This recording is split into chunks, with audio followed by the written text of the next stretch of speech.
Hello, Kylie Bertucci, #1 demonstrator in Australia with a business chat for you today. And hopefully we have some comments when everyone jumps on today. Facebook is always fun and interesting. Not in a fun, ha-ha way either, sometimes. So we shall see if everyone can jump on in and if I can see comments. I'm very excited to share this with you. Yes, I have comments. Hello, Stephanie. Welcome. Jump on in, everyone. Oh, we've already got 8 people here. That's brilliant. You're all waiting for me.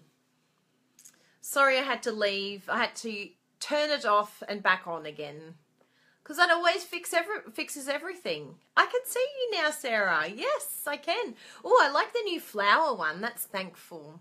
I like flowers. They're very cute, those little purple flowers. Hi, Debbie. Hi, Maria. Hi, Lisa. I can see you, Rosemary. I'm very excited about being able to see all your comments. Oh, thanks, Ellen. I can see your little face on the flowers. Hi, everyone. Great to see you here. So this one today is about being able to create continually. And this is a good one for Stampin' Up! Demonstrators. Sorry, I got a little bit of hair here that's annoying me, so I'm just going to shift that there. Yes, I can handle that now. It's weird how I'm like so not OCD in some areas, but in some areas I am. Very random. Yes, take 2. Hi, Danielle. Glad you found me. Excellent. Thank you for your message. So today is all about boosting creativity, but even how to create continually, because as a Stampin' Up! Demonstrator, if we want to be in front of our customers and our demonstrators regularly, we need to be creating, particularly if we have a team and we have customers that are looking to us for ideas. It can be one of those areas, and I think you'll enjoy today. What's the color strip behind me? I'm not sure what I'm looking at. Is it these? I don't know. I don't know what you mean. Sorry. I easily get confused. Oh, good. I'm happy to hear that, Lisa. Because there's an interesting phenomenon that happens that when we, beside the cardstock, oh, is it that one? Oh, that's my awards. That one? All the little ribbons.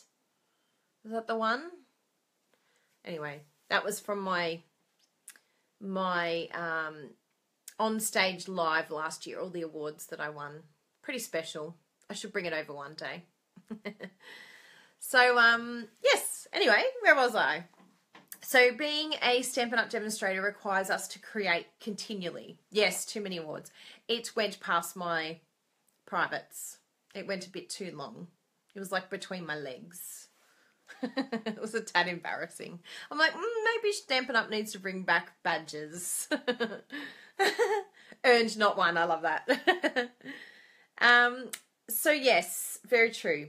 Earned them very hard. Oh, no problem, Shelley. We'll see you soon.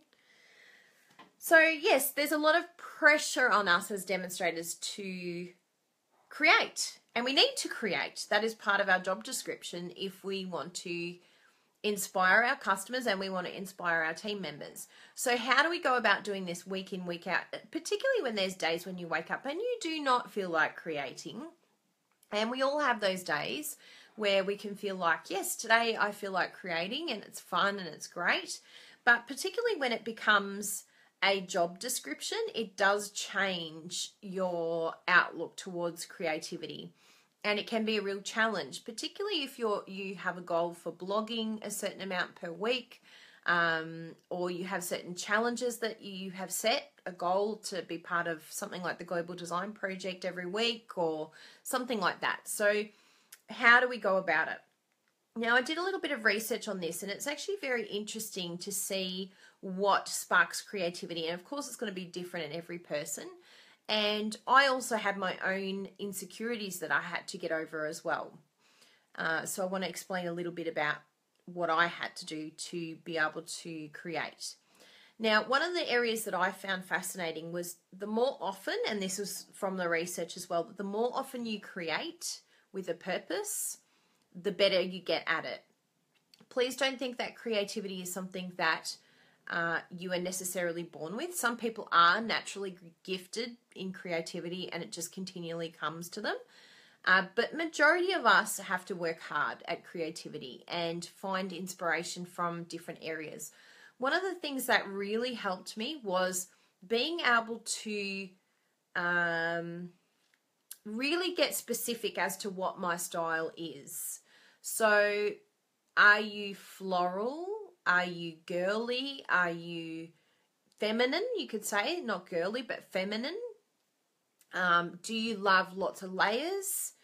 What are the cards that attract you? Do they have a lot of embellishments and flowers? And, you know, for me, it's clean lines, bold, geometric,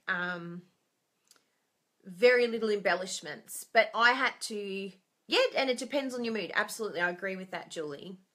You're everything, Ellen. Oh, there you go. And it's interesting that even though you're everything, you will find that you will still be able to put yourself in a certain area, in a certain place that attracts you. Maybe it's colors that you are more attracted to. Maybe it's a type of card style. So do you go for like the sort of artistic drawing type stamps, or do you like outlines where you color?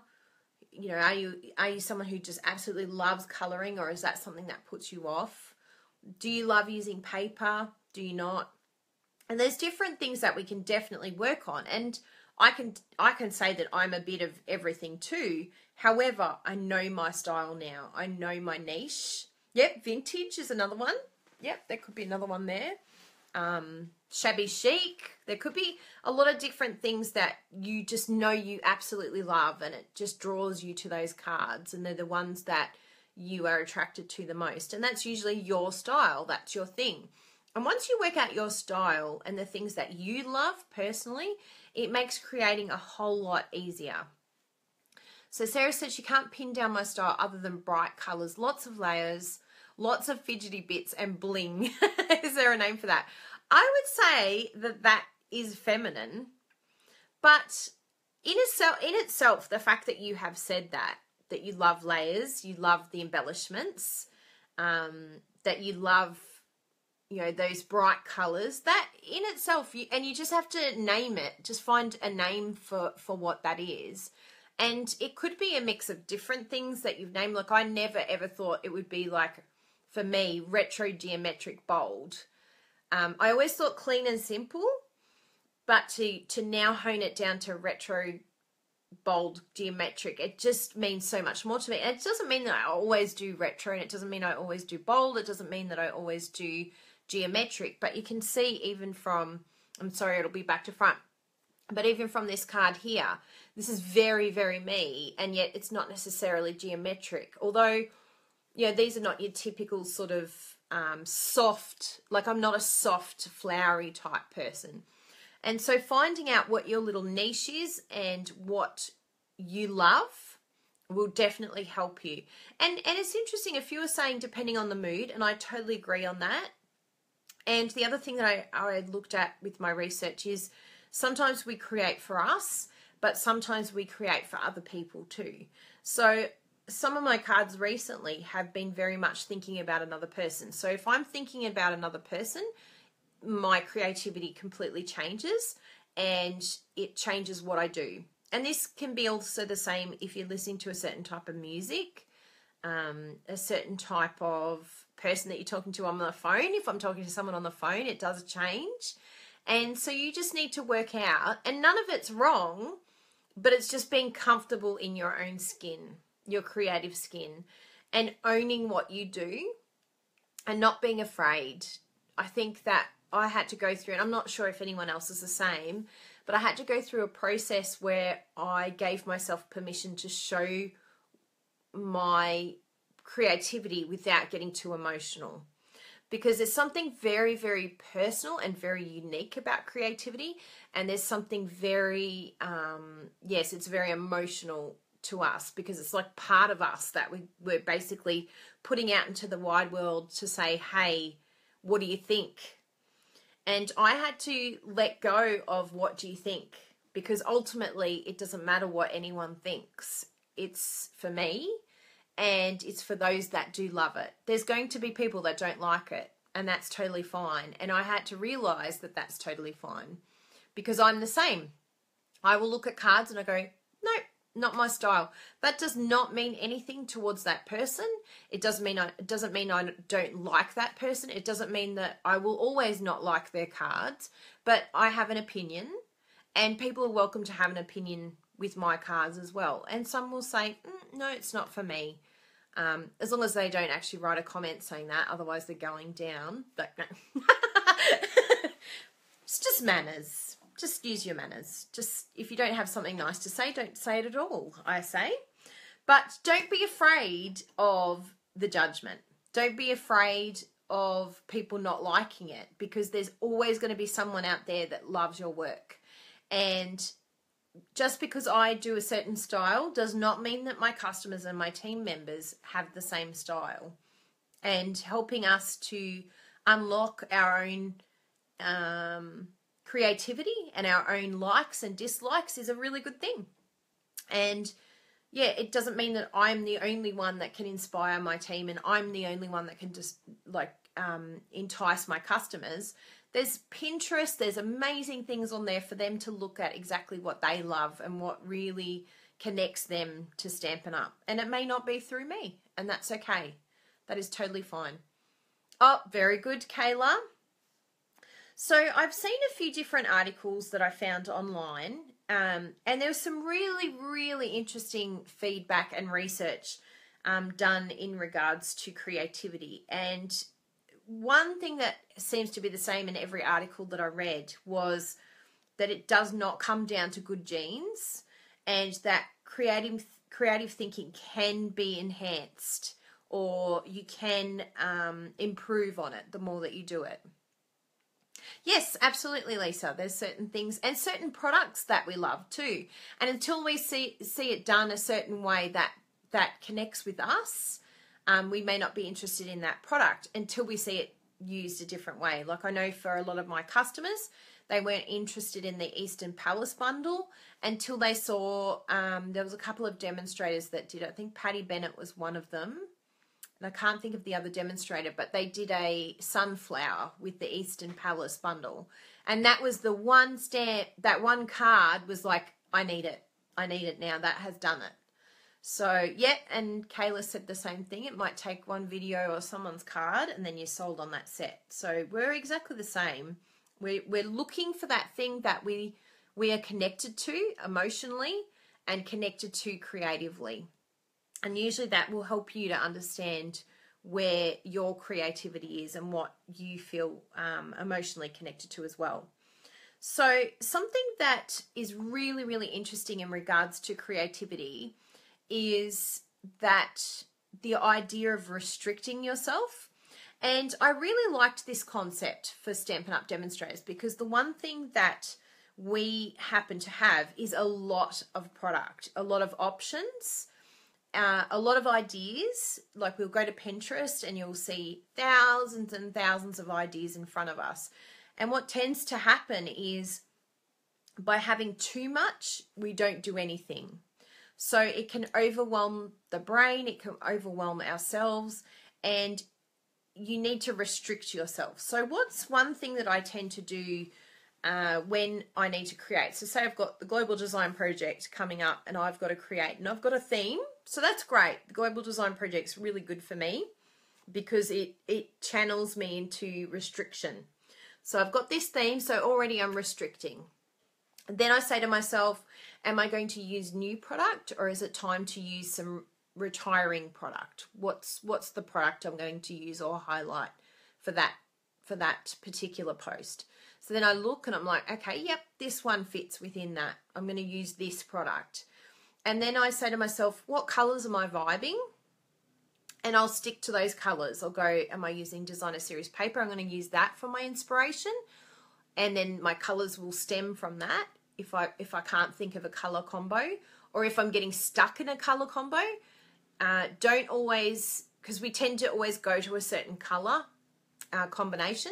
So just mix it up and restrict yourself again, and get yourself out of your comfort zone, because by pushing yourself out of your comfort zone, it actually helps you be more creative, and it enables you to work with more products, because then you can literally pick up a product and you look at someone from Artisan, they're given a product and they have to highlight that one product, and they have to find a way to highlight it well. Good morning, Sylvia. So getting yourself into a stage where you can be creative and literally come up from scratch something on your own without going to Pinterest, it requires a lot of practice. You never use purple, Sandra. That's the card I don't see in front of me here is not purple at all. Your card. I can't even speak English anymore. So yes, restricting yourself is a very, very important point, and making sure that, what does it say here?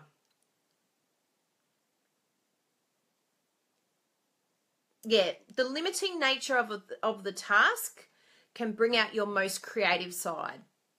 So the less that you have to work with, people think that the more you have, the more creative you'll be, but this is not the case. Mentally, we actually cope better with less, and we actually try different things, different colors, and different ideas from less. So that's an interesting thing. Now, the other thing that I found really fascinating here,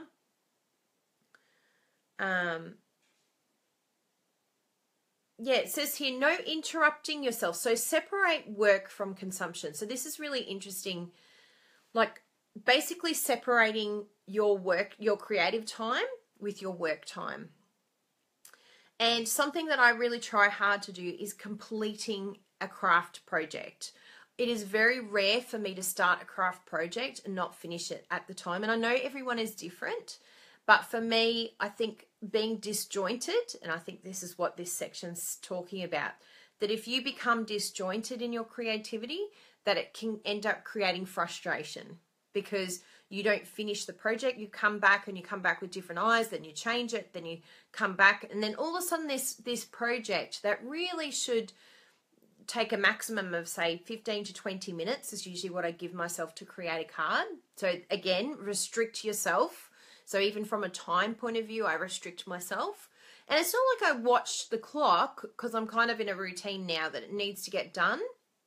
And I have a mental thing that I say, stick it down. Just stick it down. Look, gauge where are you going to put it. Stick it down. Don't second guess. The minute you see that it looks good and you're happy with the placement, don't second guess yourself again. And I think that's where a lot of us find creating very difficult, is because we're second guessing what we're doing, and we're going back, we're changing it, we're ripping it up, we're throwing it in the bin, and it's a really, really bad routine to get into. Very, very rarely, I think I've had it happen to me once in the last couple of months, that I've started a card and not completed it and not liked it. Because I'm just like, and sometimes I look at the card and I go, I probably would have changed that and that, but I just don't let myself. That's funny, Louise. I never do that. Liar. I'm always like, just do it, Louise. It looks amazing. Staying positive. This is a really, really good thing. What are you saying in your brain? Are you looking at your card and going, this is going to be so ugly? Oh my goodness, why did I pick these colors? They're so gross. Ugh, this step set sucks. Like, if you've got all these negative things in your head, honestly, it's not going to do you any favors. You are not going to come up with a very good card. So if I go into a card going, holy moly, this card is going to be amazing. Good on you, Ellen. That's awesome. This card, I love these colors. They're the best. This stamp set rocks. I'm loving this stamp set. And depending on what you're saying in your head can make a big, big difference to what ends up happening on the card, particularly for those that are perfectionists. If you're a perfectionist, I feel really bad for you, but you just have to get over it. You have to keep moving, keep making, keep doing, Move on, stop thinking, get out of your head. It's all good. You will be fine. And the best thing is, like you look at with a lot of my cards, like I'll do one card, so I did this card, and then, oh, was I photographing it? Yes, sorry. I'm just going over here. And then there's this card here that I made today. So you probably saw me. Sorry, they're back to front. But it's the exact same card, just different colours, different sentiment. And you could do the exact same thing. That's still creativity. It's just casing yourself. A lot of my team, we will actually do case a designer. So we will pick a designer and then get something from their work. And we're inspired by that. Sorry, I just, adjust myself in front of the camera. I'm too comfortable with all you guys. Seriously. Everyone on YouTube will be like, who is this chick? She's out of control. So yes, that is a very, very important thing to do. Getting into a positive place. So what can you do? Quick exercise, walk. Think about happy memories. Think about music that you could listen to. Something that is going to actually spur creativity and something that will inspire you. It might be pulling out beautiful designer series paper that just inspires something in you. It might be going to Kmart. Kmart inspires so much of me. Literally, I walk around the shop and waiting to get in trouble because I just take pictures everywhere I go of things in Kmart. And talking of Kmart, I wanted to show you this because I didn't get to last time. But this is our hand towels. Scented candles do it for you, Ellie. Oh, there you go. So these are our hand towels, and they're actually our towels as well in our bathroom. And Bruno was just like, I have to make a card. I just have to make a card. Yes, his Kmart towel card. That's it. Exactly. And so he got that from that. Like, it's almost like spot on. Is it not? Yes, great mind, Sarah. So inspiration can hit you in the most random places. Like particularly if I get like the Target catalog or one of those catalogs and I see a lot of people won't understand it unless you're in Australia. A doona cover, or some of you would say a duvet. A duvet. Basically the blanket for your bed. Yes. So those sections in the catalogs inspire such amazing colour schemes for me, and they create this buzz. It just creates this amazing idea, maybe even the pattern itself. Yeah, it really does inspire creativity. So do what you need to do to be positive. Yes, Better Home magazines, yep. So just think about different things that can really help you to increase your creativity. And also have this like little buzz of excitement. You want to feel excited. You want to feel passionate. You don't want to just be doing it because it's some sort of chore or, yeah, you don't want to lose that love. I have to be, yeah, the doonas are inspiring. Doona is such a funny word. Doona. And the last thing that I really loved in this article that I found was that research has shown that this psychological distance, which is thinking about others when you create, is an important part of being creative. For instance, one study found that people who thought their work would be used by someone else came up with more novel ideas. Conversely, those who were told that they would be using their own creation later came up with less novel ideas. So thinking about other people can inspire amazing things. So I have the Random Act of Kindness group, and for me that inspires something really, it's deep in the heart. I think that when you are thinking about someone else or sending it love to someone else, suddenly it becomes less about you. And because, no matter what, if we are concerned about how the card is going to look, is it going to be good enough? Are other people going to like it? You know what? We're just thinking about me, me, me, me. It's all about me. And you know what? Creative is not about you at all. It's about inspiring other people. It's about sending love. It's everything external to you. And we have to stop thinking about me, because if you start thinking in terms of other people, inspiration for your blog, for your business, if you start thinking externally, you will probably find that you are more creative and less internalizing.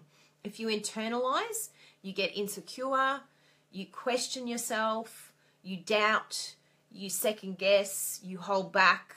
It's not about you at all. Don't get rid of those ugly feelings and those negative mind thinking and make it something external to you. Now, there was a couple of things in this article that I really, really loved as well. There's a different article. A lot said, walking, that sort of thing will help creativity.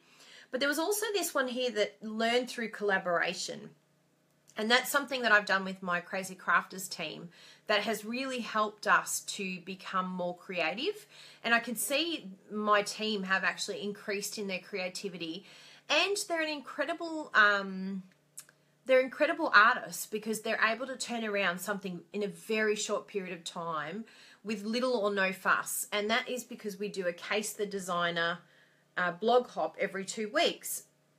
And one of the intentions that I had around creating that blog hop, of course, is to help drive traffic to each of our blogs, and for us to have that inspiration, because people are actually coming to our blog and commenting. But the amazing thing about that is helping us to unlock our creativity and being able to create on a regular basis. The worst thing that you can possibly do if you want to be a creative person is not design something that is purely your own for at least once or twice a month. No casing, like casing from the copy and share aspect is what I'm talking about. But the copy and selectively edit is an amazing, amazing place to begin to be creative. Because if you selectively edit, usually what tends to happen is you say, I'll swap out this, or I'll swap out the color, or I'll swap out the stamp set. You know what? It ends up a completely different card. If you can go to our Crazy Crafters blog hop, it is incredible how, and even the Global Design Project, we can have a card that we are copying and selectively editing, and it's a completely different card to the original card. So this can be a really great way to inspire creativity in you. Just get a card and say, I'm going to selectively edit this card and see what I come up with. And it's a great way to grow in your confidence, to then take the step of creating from scratch. And it could be, even for me, I don't necessarily create from scratch ever. I don't know anyone that wouldn't, because ultimately we have the colours as a base, we have the stamp sets as a base. So our creativity is already beginning here. But then to add another level on top of that, we have all these magazines that we're looking at, and catalogues, and inspiration from Pinterest, and different things that we've seen, or techniques that we have tried. And all of this coming together means that we start creating our own little repertoire that we can go back to. And sometimes I even go back to cards that I've done in the past and go, oh my goodness, that was a really cool sketch. I like the layout of that card. And so having a sketch or a theme, all of these things are going to help you to create more regularly. And that's why we love the Global Design Project, because it does inspire creativity, and it helps you get out of your comfort zone and push you and challenge you. That's why it's called a challenge, because that comes back to that concept. Restricting yourself will end up creating something amazing. So if you're afraid of something, if you have a fear of trying something new, like Lisa this morning admitted that she'd never done embossing before, heat embossing, because she was sort of afraid of it, try it, and it could unlock a completely different creative aspect that you haven't done before. What else do we have here? Walking, set the right mood, ask for advice or feedback. There's particular people that I might ask for feedback, but 9 times out of 10 now, I've got to a point where I have found asking for feedback for me is actually more detrimental than good, because it's still my style, and I'm just like, you know what, I'm going with it. If I ask someone else, unless I really feel like it's missing something. But majority of the time, I'm just like, you know what? I'm going for it. And this was really funny. Pick a terrible idea. Step away from whatever idea you're stuck on for a few minutes. What's the most useless idea that you can imagine? Make a list of the worst ideas that you can come up with. Now, the real challenge to stretch your creativity. What are the best features of this terrible idea? Says perhaps looking at these terrible ideas will spark something creative that you can transfer over. No worries, Sandra, for sure. And I think, what was something here that I really loved? Oh yeah, using a colour that you do not like. That's a really, really good one to do. So I've been using pink a lot lately. Jennifer says, I love creating with someone specific in mind. Yeah, absolutely. It really helps guide colour and imagery choices. I suppose that really goes with limiting your options idea. Absolutely. And Jennifer, you're on the artisan design team. Are you on the design team now, or was it last year? I keep thinking you're still on artisan. Browns.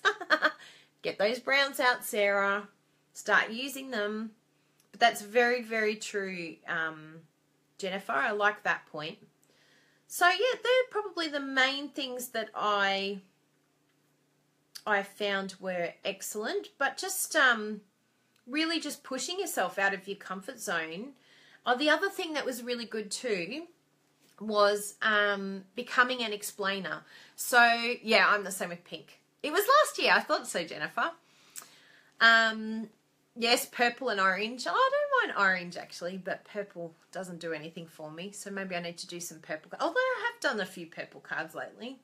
I've used my sweet, what's the new one? Berry Burst. It's kind of a purple colour, isn't it? Does that pass as purple or pink? So the other one is being able to explain. So one of the best things that you can do to help your creativity, and it's something that definitely has helped me and it's pushed me way out of my comfort zone, is being able to create on my Facebook Lives. And I know for a lot of you that would be scary. So it might be like a stepping stone, doing a workshop or doing a class. And incredibly enough, doing those sort of things really pushes you out of your, creative zone. Because this morning, I had a bit of an error and I got a big thumbprint about there on my card on the inside, and I was like, ugh, great. And normally in a class, I would be like, okay, let's just fix it. But because it's a live video and you're freaking out, and I make it look like I'm not, but anyway, you're always freaking out a bit. And everyone was so lovely. They're like, oh, just stamp over the top of it. And I'm like, yeah, of course, let's stamp over the top of it. And so it's the same in your class. If you're running a class or a workshop, you want it to work out well for that person. So you will do what it takes to help them learn how to be creative through their mistakes as well. So all of this will help you to grow if you teach other people how to craft. If you teach other people, you will definitely become more creative. So sharing it with others, and it may be just as simple as getting a few friends together and saying, hey, do you want to help me craft? Facebook Lives really push Sarah. Yep, it's scary, but it definitely does help you become more creative. Definitely, I agree, Sarah. It's one of those aspects that when you put yourself into something that you fear, you can either, the rhinestones, cover so many mistakes. You can either shine or you find out, you know what, it's not for me. No, you don't need a decent editing program, Jessie. I do not edit my videos whatsoever. This is on my phone, and what you see is what you get. And this is actually fits in really well with the next one. It says practice openness. So one of the 5 core personality dimensions is openness, and it reflects how much you are motivated to consider new ideas, concepts, and experiences. The most creative people are typical, very open people. If you are someone who resists new ideas and experiences, that does not mean you cannot be creative. It just means that you need to develop a new set of habits to try new ideas on for size rather than rejecting them just because they're new. Yep, even for YouTube. I just literally save this video and it goes straight onto YouTube as it is. Because for me, that works. And that's who I am. And I probably fit into this area of being an open person. I just figure I've got nothing to hide. If I make a mistake or if I pull up my bra strap during a video, this is who I am. And it helps me to get it out. Because if I had to edit, if I had to fix it, if I had to put in subtitles or do blah, blah, blah, I wouldn't do it. It wouldn't happen. Literally, I wouldn't be doing videos. So this works really well for me, and it helps me to move forward in my creativity with videos. Because that was what was stopping me from doing videos, was the amount of work involved, and it was just too much work for me. Getting the video set up, doing the editing, I was just like, meh, not worth it. So this has been really good for me. But the other thing it says is, if you find yourself unwilling to consider new ideas or dismiss things that are not the way that we do things here, try this exercise. When you encounter a new idea, listen to it or read through it, but don't engage with it much right away. Instead, put it aside for a day and then come back to it later. When you read it again or hear it again, it will feel more familiar based on the mere exposure of it. Because if it's completely new, it can be a bit of a shock to us at first. And the natural inclination is to reject it. It's like, oh, I don't like how this is making me feel. Rejecting. Stop. Yes, that's right. We are human, aren't we? We've got to make mistakes every now and then. Not everyone is perfect, and this is who I am. So you get me. Ready? That's how I roll. It's back to front, but you get it. Thanks, Dorina. That's how I roll. So yes, mere exposure to is the observation that we will like things better after we have seen them once before. Let that familiarity help you to open yourself up to new prospects. So when you're thinking of new ideas, new concepts, new creativity, anything new in your Stampin' Up! Business, you need to be open. You need to be able to be open to be creative. And that's creative from a business aspect, creative from a design aspect. There's so many different ways that we can be creative. And it could be even creative thinking of a new idea to get sales or to get recruits. We need to be creative in lots of different areas. Today I've only really focused on actual creativity, but maybe in the future I'll do creativity from a business point of view, thinking up new ideas. And then the other one was to keep asking questions. So I really liked this concept because if you ask questions, you will definitely learn. So today, one of my cards, there was Suzanne's card, and we were asking, is it a masking technique?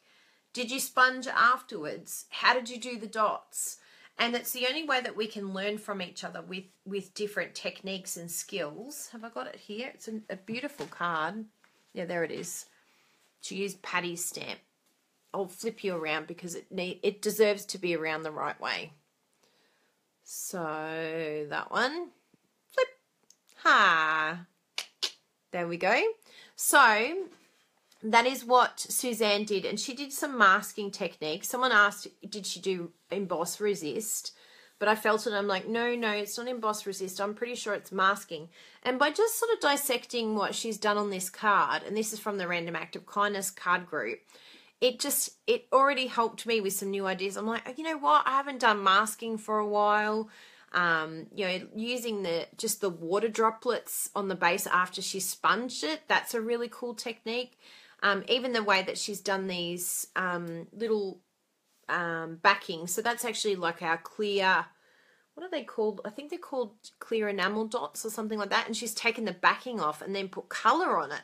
So she's actually colored behind the background. So there's a lot of really cool techniques that we can learn from one card. But the key is going, all right, well, today I'm going to try masking. And then sticking to that one thing and trying that new technique if you haven't done it for a while. So, but keeping on asking questions, I think it was really good that everyone asked her, how do you do it? What's the story behind the card? I'm going to flip you back again. Should I do a vertical flip? Hi, everyone. Sorry, I have to have a bit of fun. Something about inner child. Is there something about inner child that we need to keep doing that to be creative? I'm sure I read that somewhere. So yes, there we go. There we have it. And there was a lot of really great articles. Like if you just Google how to continue to be creative in Google, There was some incredible, even some scientific research that has been done on increasing creativity. And it was interesting that one of the things that I found, and I don't know why I haven't got this open. Ah, hi. Was a Psychology Today one that was actually looking at the science behind creativity. Did I have it there? Yes, science shows us how to be more creative. This was on Forbes.com. And some of the things that it brought up in this article was actually that a creative person is usually a little bit messy. And that it's actually good to be in a bit of a mess. You don't want it too neat and too tidy, because it actually doesn't help us to channel our creativity. How did it say it? I want to read it properly from the article. Oh yeah, that was the other one that was really good too. Messy workspaces increase creativity. The University of Minnesota researchers Kathleen, I love you Kathleen, D. Voss, Joseph Redden, and Ryan Hinel have proven through a unique study that a chaotic, messy environment can improve creativity. They asked 2 groups of college students to individually conduct a creative exercise that involved dreaming up new applications for the ping pong ball. There you go. One group was in a messy room, the other in a perfectly straight and orderly room. The group who performed in the messy room showed significantly greater creativity than the group in the room that was as neat as a pin. The researchers concluded disorderly environments seem to inspire breaking free of tradition, which can produce fresh insights. Or it might be that their logic forces were overwhelmed by the mess and shut down, leaving their creative abilities to their own devices. Because in the scientific field, they've actually seen that there's a difference between logic and creativity.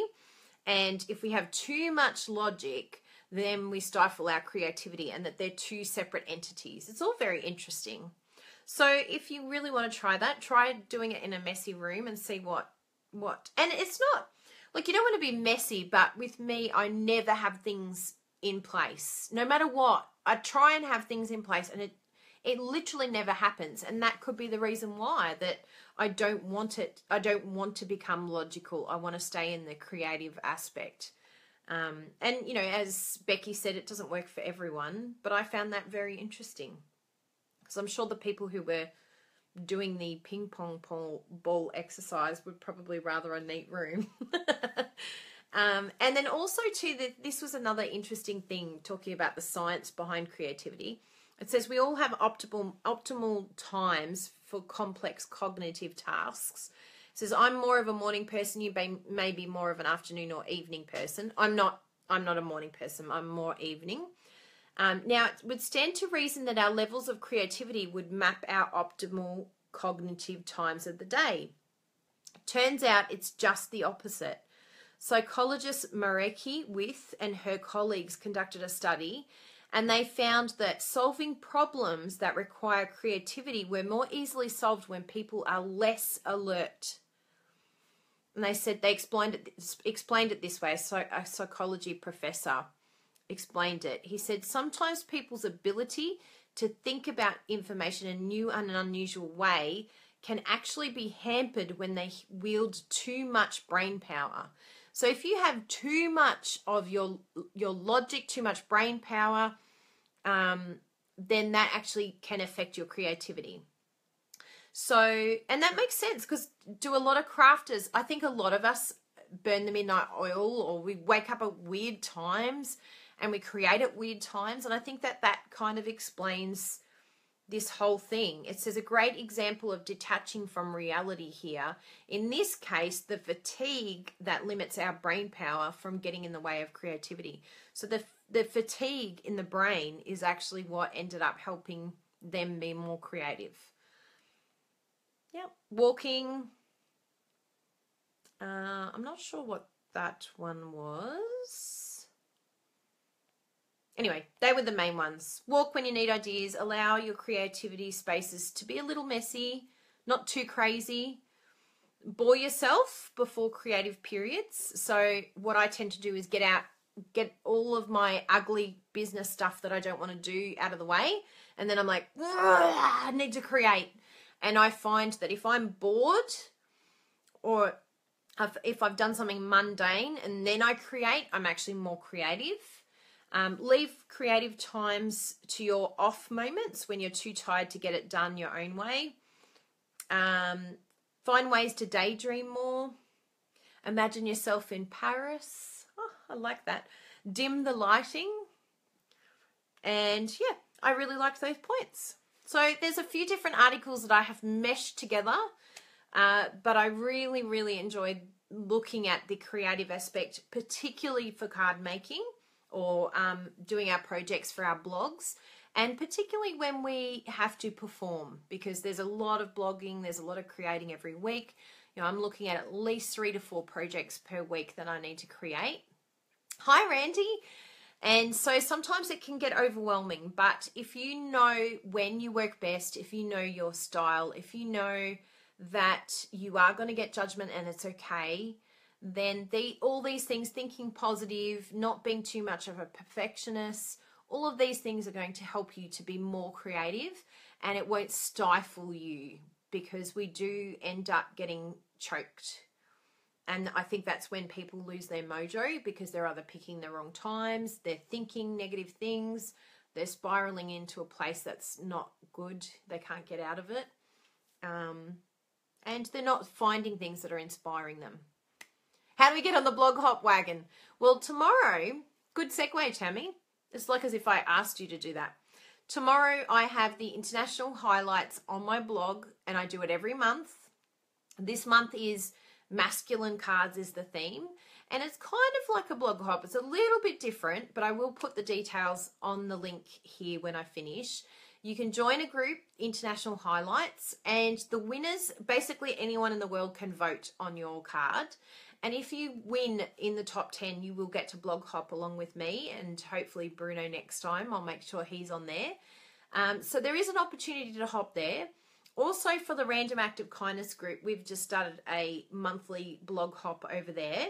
So you could join the Random Act of Kindness group, show pictures of cards that you're sending out if you haven't received any, and be part of that hop as well. But yes, there's also the challenges. Like if you wanted to do Global Design Project or something like that, we have some awesome challenges on there as well.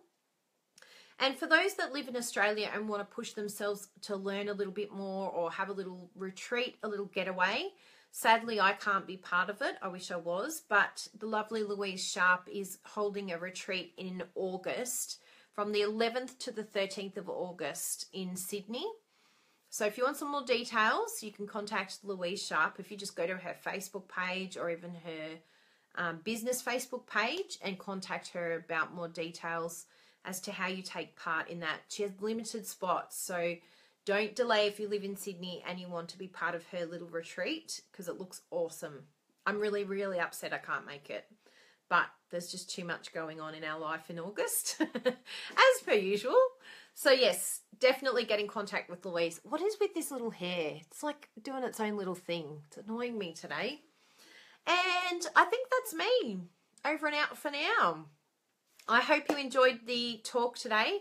I have to remember to say a few things at the end. Oh, pleasure, Tammy. Pleasure. Subscribe here if you're on YouTube.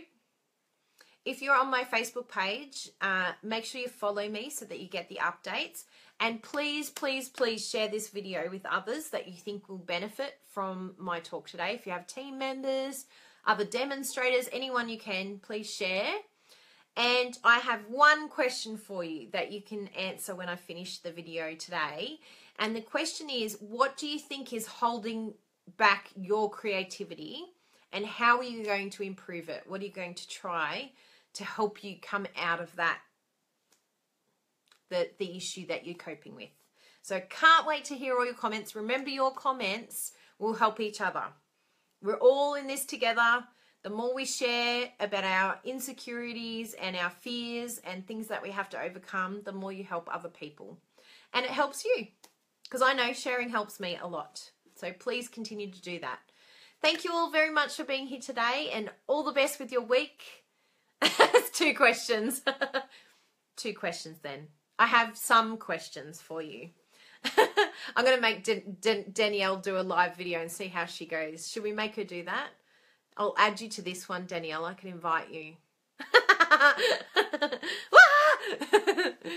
Anyway, thank you very much for being here, and I'm sure we'll see you next week. Oh, what is next week? Hang on, before I go. Ooh. I say that every time. Ooh, because I forget what I've written down for my next one. Create a team of hobby business demos. Does that sound interesting? Looking forward to that one. Yes. See you next week, everyone. Bye. Remember to subscribe.